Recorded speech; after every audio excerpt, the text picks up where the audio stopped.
মশার গানের নতুন এক নাম দিয়েছিলেন রবীন্দ্রনাথ ঠাকুর। কতটা রসিক ছিলেন রবীন্দ্রনাথ তার উদাহরণ তো তার নানান কাজে নানান কথায় ছড়িয়ে আছে।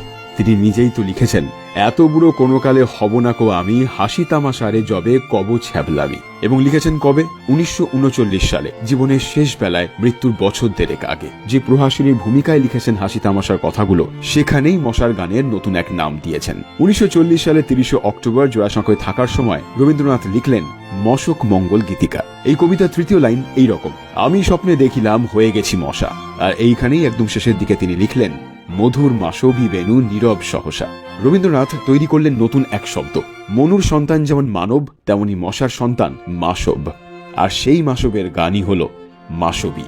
মজার ছলে রবীন্দ্রনাথের তৈরি করা মজার শব্দ বা বাংলা শব্দ নিয়ে মজার শব্দের খেলা, শব্দবাজি বাংলা শব্দের খেলা গত 15 বছর ধরে বাংলা ভাষা নিয়ে এইভাবেই কাজ করছে।